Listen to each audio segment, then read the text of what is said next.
नमस्कार दोस्तों, नए वर्ष की शुभकामनाएं। प्रश्न उठता है कि आखिर सहारा प्रबंधन क्या चाहता है? क्या वह जमाकर्ताओं का भुगतान नहीं देना चाहता? आखिर कब तक? और एक बात और समझ से परे है कि जब सहारा समूह की कोऑपरेटिव जो सोसाइटियां हैं, जिनका 4 सोसाइटियों के भुगतान हेतु सहारा रिफंड पोर्टल बना है और अभी तक है जो 99% जमाकर्ताओं को भुगतान नहीं मिल पाया है, तो फिर प्रश्न उठता है कि स्टार मल्टीपर्पज़ कोऑपरेटिव सोसाइटी पर रोक क्यों नहीं लगाई गई? इस पर रोक क्यों हटाई गई है? क्योंकि भुगतान तो इसका भी बाकी है। मतलब एक जगह से आप लूटो और दूसरी जगह से है जो आप भुगतान प्राप्त करो, और भुगतान मिलना नहीं, क्योंकि सहारा रिफंड पोर्टल का हल सभी को पता है। और यह एक षड्यंत्र की तरह काम किया गया। अब तो हमारे देश में ऐसा लगता है कि लोकतंत्र खत्म की ओर है, कोई सुनने वाला ही नहीं। अभी प्रशांत भूषण, जो कि सर्वोच्च न्यायालय के वरिष्ठ अधिवक्ता हैं, उनका एक वीडियो देखा, सभी ने देखा होगा कि सर्वोच्च न्यायालय से 9 करोड़ रुपए में जजमेंट खरीदा गया। इससे स्पष्ट है कि हमारे देश में न्याय व्यवस्था है जो धूमिल हो चुकी है, कोई सुनने वाला नहीं। और जो इसका परिणाम आगे क्या होगा कि जिन्होंने यह धूमिल की है, उनके लिए भी एक कहावत है कि पूंजीपति अपने विनाश के बीज स्वयं बोते हैं। तो इसी तरह यह हमारे देश की सर्वोच्च न्यायालय की न्याय व्यवस्था धूमिल हो चुकी है। न्यायाधीशों को ब्लैकमेल किया जा रहा है, उनके रिश्तेदारों को ब्लैक में कर निर्णय दिए जा रहे हैं। ये मैं नहीं कह रहा, ये सर्वोच्च न्यायालय के वरिष्ठ अधिवक्ता प्रशांत भूषण जी हैं, उन्हीं ने अपना स्टेटमेंट जारी किया। वीडियो पर आप भी देख सकते हैं, सोशल मीडिया पर भी डला है, ब्लॉग पे भी डला है। तो प्रश्न उठता है कि यदि जजमेंट जब बिकते हैं तो सहारा ने जजमेंट क्यों नहीं खरीद लिया? क्यों 40-40 करोड़ रुपए की घूस दी?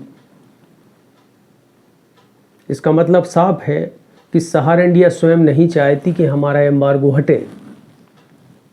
सहारा इंडिया द्वारा कोऑपरेटिव सोसाइटी बनाकर लूटपाट की गई, यह यथार्थ सत्य है। इनकम टैक्स को छुपाया गया, हम लोगों से बोला गया कि भाई आप इसमें पैसा जमा करो, आयकर के अधिनियमों से यह मुक्त है। लेकिन वास्तव में जब जानकारी मिली कि सोसाइटी भी इनकम टैक्स के दायरे में आती हैं, और सभी को पता है कि यह विगत वर्षों से रियल एस्टेट से क्यू साहब और क्यू साहब से है जो सोसाइटियों में यह राशि परिवर्तित की गई, और यह एक प्लानिंग के तहत किया गया। और क्यों नहीं प्लानिंग होगी कि जब इस रिफंड पोर्टल के जो सुभाष रेड्डी जी हैं, जो सर्वोच्च न्यायालय के स्वयं न्यायाधीश रह चुके हैं, तो उन लोगों को फ़ायदा है। गरीब जनता की कमाई का पैसा उनको तनख्वाह के रूप में मिल रहा है। विवेक अग्रवाल, उनको भी अच्छी कमाई हो रही है, पूरा स्टेशनरी का खर्च जा रहा है।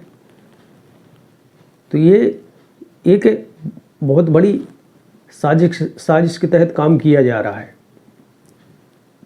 अरे भाई, जब आपको पैसा ही देना था तो आप ही बताएं कि सहारा इंडिया द्वारा जानबूझकर है जो सर्टिफिकेट संख्या, अकाउंट नंबर, मेंबरशिप, अमाउंट आदि इस तरह का गुमराह किया गया, जिससे कि 99% है जो पैसा ले ही ना पाएँ। और इसमें सरकार भी सम्मिलित है, ये भी है। यही जानबूझकर एक प्लानिंग की गई। मैं मानता हूँ पैसा तो उसका दिया जाएगा। सहारा इंडिया प्रबंधन चाहता है कि यह पैसा है जो हमको मिल जाए और हमको पैसा देना न पड़े, क्योंकि सभी को पता है कि सहारा प्रबंधन पैसा नहीं देगी। यदि सहारा इंडिया के हाथ में आ जाए तो सहारा इंडिया फिर वही करेगी, री इन्वेस्टमेंट। कहेगी 10,000 ले लूँ, बाकी री इन्वेस्टमेंट करूँ। अब तो ये है कि वो 10-10 हज़ार करके देंगे, क्योंकि सर्वोच्च न्यायालय का आदेश लगा है, क्योंकि 200-200 करोड़ रुपये। अब इसका बहुत सा पर्दा खुलासा होगा, परमात्मा ने चाहा तो आगे इसका बहुत ही खुलासा होगा। लेकिन आज हजारों व्यक्तियों ने आत्महत्या कर ली। ये कैसा हिंदू राष्ट्र है, कैसे हिंदुत्व की बात करते हैं। आज ये सहारा इंडिया के लिए आंदोलन कर रहे हैं, नेता लोग सुन नहीं रहे। राष्ट्र मीडिया है जो छुप कर भाग जाती है, कोई बोलने को तैयार नहीं। किसी मुंह में जीभ नहीं बची है कि भाई 2 शब्द बोल सके कि भाई ये गलत है। और जिसने विरोध किया तो उनके ऊपर है जो विभिन्न प्रकार की जांचें लग गई। संजय सिंह हत्या उन्होंने सोचा, तो आपको पता उनके साथ क्या हुआ। कांग्रेस की स्थिति भी सभी को पता है कि कोई नेता बोलने को तैयार नहीं, तो आखिर कहाँ जाएंगे। यह तो इस तरह से जंगल राज होता जा रहा है। तो क्या एजेंटों को क्या एक उपाय बचता है, जमाकर्ता हो चाहे एजेंट हो, कि आत्महत्या कर ले। ये तो वही हो रहा है कि भगवान श्री राम जी का मंदिर बनने जा रहा है और राज्य है जो रावण का चल रहा है, कि जहाँ ने भी इसको भुगतानी तो तरसना पड़ रहा है। तो इन न्यायाधीशों की आत्मा मर चुकी है। इन लोगों को नहीं लगता कि इस फैसले को सुनाया जाए। भाई ऐसी न्याय व्यवस्था किस काम की, जब 12-12 साल में न्याय ना दे सके, न्यायाधीश छुट्टी ले ले। अब ये समझ में आ गया कि ये छुट्टी ली जाती थी कि ऊपर से जानबूझकर है जो लेना पड़ता था। मेरा उद्देश्य न्यायपालिका पर, क्योंकि न्याय तो एक मंदिर है, उसमें बैठे व्यक्ति विशेषों पर है। वो व्यक्ति यदि सही होंगे तो सही निर्णय होगा, और यदि वो व्यक्ति बिकाऊ होंगे तो आपका निर्णय भी बिकाऊ होगा, स्वाभाविक है।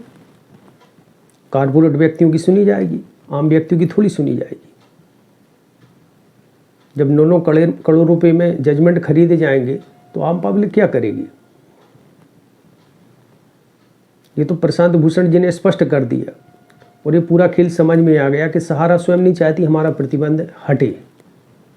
पहले सबका पैसा उगा लूँ, 2-4 बार उसको रीइन्वेस्टमेंट कर दूँ, और फिर उसको एक पोर्टल बनाओ, उसमें सहारा की ये पहला पोर्टल होगा कि सहारा की जो व्यक्ति गलती कर रहा है उसको उस पोर्टल में बनाया जाता है कि आप ही वेरीफाइड करो। अब बताओ, यदि कोई चोरी करेगा तो चोर कभी कहेगा कि हमने चोरी की? वो तो स्वाभाविक है कि गलत निर्णय देगा ही। जब सारी अकाउंट नंबर से पूरी डिटेल आ सकती थी तो उन्होंने जानबूझ के इस तरह का मचा दिया। अभी आप री इन्वेस्टमेंट करूँ तो कुछ नहीं, अकाउंट नंबर सर्टिफिकेट दो, री इन्वेस्टमेंट कर देंगे। अब बोल रहे वो सोसाइटी के नियम है, तो ये पहले क्यों नहीं बताया सोसाइटी के नियम है, क्यों नहीं पालन किया गया। और जब तक ओपी श्रीवास्तव सहारा इंडिया में रहेगा तब तक तो मुझे नहीं लगता कि भुगतान संभव है, क्योंकि यह सब पकड़ ओपी श्रीवास्तव की। जितनी नेताओं लोगों को घूस दी जा रही है, खरीद फरोख्त की जा रही है, आज से नहीं शुरू से ही। सहारा श्री तो पुतली थी, पूरा करता रहता यही था, और ये आज भी मचा रहा है। सुना है कि स्वप्ना राय जी चाहती हैं कि जमाकर्ताओं का भुगतान हेतु पूरा भुगतान देंगी या कलंक को दूर करेंगी। मैनेजमेंट की ऐसी बातें सुनी, लेकिन मुझे नहीं लगता कि कब होगा कि जब सब लोग इसी तरह हजारों व्यक्ति आत्महत्या कर लेंगे तब व्यवस्था होगी। कहने का मतलब कि हम और आप ही दोषी हैं कि हमने ऐसे प्रतिनिधियों को चुनते हैं कि जो असल आपकी बात ही सुनने को तैयार नहीं। हाई कोर्ट झारखंड यहाँ कंटेम्प्ट के आदेश खारिज कर दिए, न्यायाधीश ने पढ़े तक नहीं। अब किसको कितना मिला ये तो ईश्वर ही जाने, लेकिन कहा गया, शास्त्र भी कहते हैं कि यदि न्यायदाता पद भ्रष्ट हो जाए तो उसका अंत भी बहुत खराब होता है, क्योंकि न्याय को ईश्वर का रूप माना जाता है। और यदि वह न्याय बिक जाए तो शर्मिंदगी की बात है, भोगना पड़ेगा। कहने का मतलब ये है कि इस तरह जानबूझकर सहारा प्रबंधन है जो जानबूझकर इस तरह की हरकतें कर रहा है, डॉक्यूमेंट्स अपलोड न करना, सदस्यता संबंधी ये सब जो संस्था की जवाबदेही है। भाई आज एक प्रश्न उठता है कि आपने 1 लाख 2 लाख 3 लाख 4,498, तो ये कंपनी से CRCS को पूछना चाहिए कि भाई ये पैसा आपने किस कहना चाहिए किस प्रणाली से लिया गया, कहाँ से ये पैसा लेके आए। लेकिन मेंबर से पूछा जा रहा है। अब मेंबर की दस्तावेज थोड़ी रखी है भाई, उसने तो कंपनी में जमा कर दिए 1 बार 2 बार 3 बार जितने बार इन्वेस्टमेंट किया। तो जो प्रश्न CRCO को डायरेक्ट सहारा इंडिया से पूछना चाहिए, सहारा समूह की कोऑपरेटिव सोसाइटी से पूछना चाहिए, वह इसमें लिख रहा है डिफिशियंसी में कि जमाकर्ताओं को सोसाइटी से कहना चाहिए संपर्क करें। यह तो भारत देश में पहला पोर्टल होगा, भारत का पूरे विश्व में पहला पोर्टल होगा कि जहाँ है जो एक संस्था को पूरा है जो स्वतंत्र छोड़ा है कि जो आप कहेंगे वही मानेंगे। अब क्यों नहीं मानेंगे भाई, गरीबों को पैसा लूटपाट करके इन लोगों को कमीशन मिल रहा है ना, उसका सैलरी के रूप में हो, स्टेशनरी के रूप में हो, तो लोग तो ये करेंगे। इन लोगों को शर्म नहीं आ रही है कि भाई एजेंट हैं, जमा करता है, अत्यधिक परेशान चल रहे हैं, आंदोलन कर रहे हैं। एजेंटों का तो जीना मुश्किल हो गया है। तरह तरह की अफवाहें हो रही हैं कि आपने पैसा जमा नहीं किया, नकली कागज़ पकड़ा दिए गए, लेकिन इन लोगों को कोई मतलब नहीं, ये तो AC में बैठने वाली है ना। कहने का मतलब ये है कि सहारा प्रबंधन जानबूझकर ही ये त्रुटियाँ निकाल रहा है ताकि भुगतान सहारा के हाथ में आ जाए, और भुगतान फिर वो देगी नहीं, वही रीइन्वेस्टमेंट। इस संबंध में एक जो सामाजिक कार्यकर्ता हैं, जो एक अधिवक्ता भी हैं, वो भी इस संबंध में सरकार से परामर्श करने वाले हैं, ज्ञापन देने वाले हैं कि ये सब जो प्रक्रिया है वह पारदर्शिता के साथ नहीं हो रही है, और यदि सहारा प्रबंधन को देना ही है तो आप मात्र वेरीफाइड करवाइए, पैसा तो आप ही दीजिए। दस्तावेज आप वेरीफाइड कर दो, या वहाँ भी आप ही के तो आदमी बैठे हैं ना वेरीफाइड कर रहे थे, कस्टमर केयर भी आपके ही आदमी बैठे हैं। तो इस भाई ऑफिस को है जो पुलिस सुरक्षा बल के तहत है जो ऑफिस से है जो वेरीफाइड करवाइए और भुगतान आप दीजिए। देखते हैं उनकी प्रक्रिया कहाँ तक है जो जमाकर्ताओं के हित में है। लेकिन ये बात पक्की है कि सहारा प्रबंधन नहीं चाहता कि आपका भुगतान हो, आप लोग सुलझ सकें, सुलझाना ही नहीं चाहता, जिसके कारण आज सभी लोग परेशान हैं। न्यायाधीशों का तो पता है कि छुट्टी ज़्यादा है, काम कम है। हमारे देश में नियम कानून तो बहुत हैं, लेकिन उनका पालन कराना तो सरकार की ही जवाबदेही है, और जब सरकार ही ना कराए तो फिर किससे अपेक्षा रखोगे। ऐसा नहीं है, मैं यह सिर्फ सहारा रिफंड के विषय में बात कर रहा हूँ और चीज़ों के विषय में नहीं, कि सहारा रिफंड में तो ऐसा है कि अब तो अति ही हो गई। अमित शाह जी की तो बोलती बंद हो गई कि हम क्या कहें। एकदम है जो तानाशाह सा हो गया है, कोई बोल नहीं सकता। लेकिन हर चीज़ का अंत होता है, यह नहीं भूलना चाहिए, चाहे कांग्रेस हो, चाहे बीजेपी हो, या कोई भी पार्टी हो। हम लोग हिंदुत्व के नाते सपोर्ट करते हैं, लेकिन क्या सरकार का कर्तव्य नहीं है कि आप हमारा सहयोग करें, हमारी समस्याओं का निराकरण करें। आज भी बहुत से व्यक्तियों के याद अधूरे दावे फंसे हैं। साला CRCO को फ़ोन लगा के बता चुके, कंप्लेंट डाल चुके, वो साला मैनेजर भी लिख परेशान किया तो उसने भी लिख के डाला, लेकिन कोई सुनवाई नहीं। वो तो ऐसा है कि जो वो चाहे वही करेंगे, जिसको देना है देंगे, और जो सहारा कहेगी उसको दो, जिसको नहीं देना है नहीं देंगे। आप जानो, आपका काम जाने। ये तो अति हो गया। ये भूल गए वो पैसा है जो सहारा इंडिया की जो पाई है वह गरीब जनता के खून पसीने की है, और वो पैसा कोई भी हो, चाहे न्यायदाता हो चाहे वकील हो, वो पैसा फल तो सकता नहीं। कोई ऐसी गंभीर बीमारी होगी कि जितना कमाया अमेरिका ब्रिटेन में भी ठीक नहीं होगी। तो ये तो गलत है, अन्याय है। और आज मीडिया, राष्ट्रीय मीडिया बहुत से न्यूज एंकर निकाल के बाहर कर दिए, यूट्यूब पर भी आ गए, तो रात दिन ये इसका नेता का हुआ, उसका, यही बताते रहेंगे। इन लोगों को, इनके अंदर मानवता तो ख़त्म हो चुकी है। यूट्यूब पर भी वीडियो बना के डालेंगे तो ये इनको 10 करोड़ व्यक्ति, 13 करोड़ जमाकर्ताओं की समस्या नहीं दिख रही है। इनको खाली सुबह से शाम तक राजनीति, इसका ये, इसका वो। लेकिन ये 13 करोड़ व्यक्ति बैठी है जिनका भुगतान बाधित है।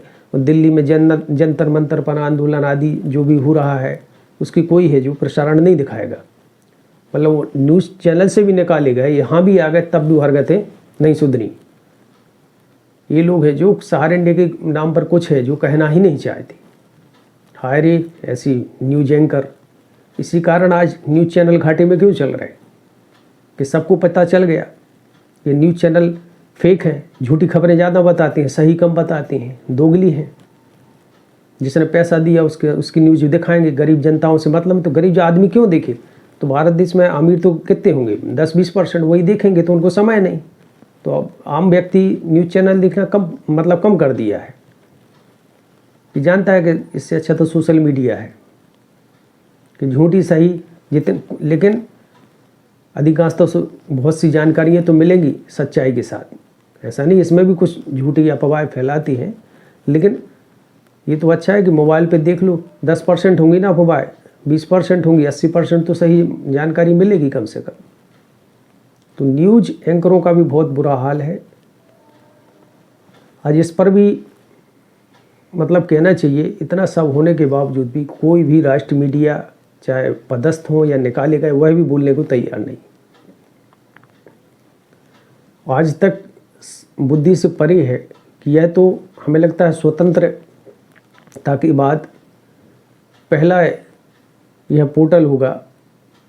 यह षड्यंत्र के तहत बनाया गया, बड़ी बड़ी बातें की गई और एजेंटों को, जमाकर्ताओं को मरने पर छोड़ दिया। भाई वो हो गया, सुप्रीम कोर्ट की डेट निकल गई, कहाँ गई वो डेट? मिल गए 45 दिन में पैसे। तो सभी को पता था कि ये पैसा है जो जानबूझकर कंपनी है, जो जब डाटा ही सही नहीं देगी तो भुगतान किस प्रकार होगा। और ये सीआरसी और सहारा दोनों मिली भगत है। भाई अब न्यायाधीश की आड़ में, न्यायाधीशों को भी पहले क्या काम करवाया और फ़ायदा दिलाने हेतु पोर्टल में जोड़ा गया। अब ये सब चीज़ें तो जांच का विषय है, लेकिन कहाँ जाएंगी? सर्वोच्च न्यायालय से कि जब न्यायाधीश ही नहीं सुनेंगे तो कहाँ जाएंगी? कहने का मतलब भाइयों, सहारा प्रबंधन नहीं चाहता कि आपका भुगतान हो। सहारा प्रबंधन यह चाहता है कि हमको मिल जाए और हम इनका पैसा है जो रीइन्वेस्टमेंट फिर कर दें, और हाथ में वो कागज़ आएंगे। बाद में इनकम टैक्स पूछेगा कहाँ से आया, जिस प्रकार अभी पहुँच रहा है। सो हाथ में वो कागज़ ही पड़े, पैसा तो भूल जाओ। और इसके लिए ये बात है कि अब आंदोलन उग्र होने वाला है, क्योंकि हर चीज़ की एक सीमा होती है। सहारा का अभी आंदोलन सब लोग समझ गए कि ऐसा ना हो कि छोटा छोटा आंदोलन बड़ा रूप ले ले।